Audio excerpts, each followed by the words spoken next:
Quels sont les obstacles les plus fréquents lorsqu'on a tendance à stresser, à être angoissé au quotidien?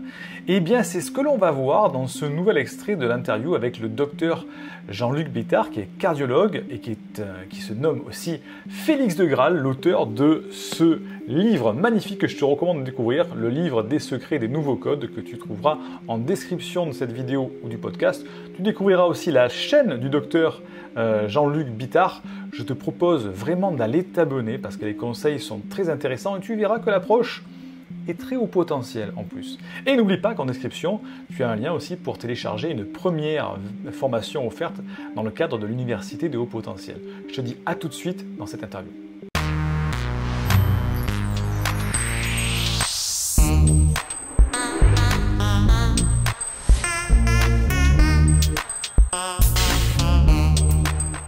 Et est-ce qu'il y a des obstacles fréquents pour les personnes qui viennent vous consulter, par exemple, et des personnes qui disent moi j'ai essayé de gérer le stress, mais j'arrive pas, je n'arrive pas à gérer le stress. Est-ce qu'il y a comme ça des obstacles très récurrents comme ça qui arrivent?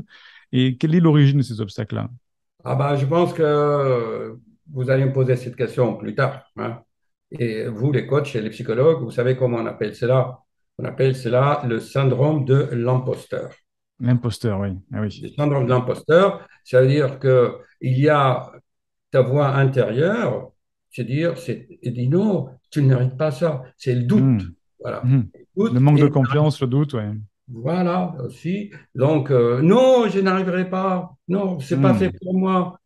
Voilà, donc il y a l'image de la perception du monde et la perception de soi-même. Et il Hmm. crée un doute. Voilà, on appelle ça, il faut vraiment approfondir, c'est le syndrome d'imposteur. Syndrome d'imposteur, c'est vraiment un blocage. Et une Hmm. fois, vous, les coachs, que vous avez détecté les causes profondes, je rappelle encore qu'ils sont personnalisés. Oui, bien sûr. Et puis, ça sera une histoire amoureuse. Pour le salarié, ça sera des conflits avec le patron, le manager. Pour un footballeur, machin. Donc, il faut spécifier, personnaliser avec les anagrammes, les techniques. Et à ce moment-là, on débloque la situation. Qu'est-ce qui se passe? Vous voulez des exemples concrets? Il dit, voilà, je vais le faire, mais je n'ai pas d'argent. Vous dites, Ah, OK, oui. Mhm. ça, c'est un blocage. Ah non. Ou l'autre, est-ce que tu as regardé ma vidéo? Ah oui, je l'ai reçu, mais je n'ai pas le temps. Ah oui. Ouais. Voilà. Donc, en fait, au fond de lui-même, c'est un refus. Il ne veut pas. Je lui dis, OK, et maintenant, euh, tu peux le faire si tu dis que tu n'as pas d'argent. OK, je te donne l'argent. Mhm. Voilà. Voici une baguette magique. Vas-y, tu as l'argent. Qu'est-ce que tu vas faire? Bah, Hmm. il se bloque, il ne sait pas. Donc, déjà, il confond le moyen et le but. Donc, ça, c'est votre rôle. Voilà. D'accord, vraiment le fait du manque de confiance en soi, cette remise en Le question, doute. se dire je ne suis pas capable, je doute, c'est pas fait pour moi, et d'avoir ce blocage-là qui revient effectivement. Hein. Ouais. Donc, on retient syndrome d'imposteur, complexe d'infériorité. Je ne Mhm. mérite pas. Voilà. Et ça, il y a des professionnels pour ça, hein. Et en Mhm. plus, comme on a dit que les conséquences sont psychosomatiques, ok, on peut aussi jouer sur les neurotransmetteurs. Ah, Voilà. ça c'est Et à ce intéressant ça. moment-là, c'est très intéressant. Moi, ce que je conseille aussi, par exemple, il y a des aliments qui vont te donner le courage. C'est des aliments riches en tyrosine. Tout Mhm. est expliqué. Il y a même des vidéos, il y a des références. Je ne fais pas de la pub, voilà. Mais en fait, j'aborde tout cela. Donc, quelqu'un qui n'ose pas, qui est là, flegmatique, procrastination, Mhm. ben, tu lui donnes des aliments à base de tyrosine qui vont produire de la dopamine. C'est l'action, Mhm. de vaincre, D'accord, de ouais. dépasser. Voilà. Ouais. Quelqu'un qui est anxieux, il ne dort pas, il faut qu'il soit zen, il est tourbillonnant, hyperactif, hypersensible, eh ben, tu l'as enrichi en sérotonine.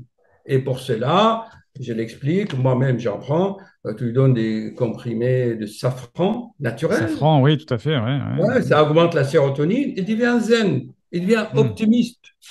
Parce que une des causes aussi qui retardent vraiment, qui bloquent les gens dans leur stress, c'est en fait, ils sont négatifs. Ils voient la moitié Du vide. verre, ouais, ouais. Mhm. Alors que il faut que je l'explique. On appelle ça la technique de la pôle opposée. Mhm. Il faut Ça veut l'opposer. dire, Hein. tu n'as pas d'argent, quel est l'opposé? Eh bien, être riche. Eh bien, D'accord, mais si tu étais riche, comment tu vas te comporter? Est-ce que tu vas aller dans un beau restaurant ou tu vas aller dans le bistrot du coin? Mhm. Donc, positiver, Mhm. voilà. Il y a Ouais, c'est beaucoup de choses. intéressant ça. Ouais. Et Oui, c'est vrai que ce oui, sont oui. des sujets qui reviennent de manière récurrente, hein. C'est vrai que le manque de confiance, Le la doute, propension à se dévaloriser, le doute, ouais. tout Mhm. cela. Alors, bien sûr, il faut aller chercher les racines. Euh, Mhm. vous voulez un exemple? J'ai eu un ado, là, il me dit, ah bah, mon père m'a maltraité, il me traitait mal, il m'a maltraité quand j'étais enfant, Mhm. il me persécutait. Alors, vous, les coachs, vous dites, eh bien, comment? Comment? Mhm. Donne-moi un exemple concret. Il me dit, oui, oui, quand on était en vacances, je voulais 3 boules de glace, mais mon père m'a donné que 2 parce que, voilà. Donc, il me persécutait. Donc, pour lui, c'était ça. D'accord. Ouais, ouais, ouais.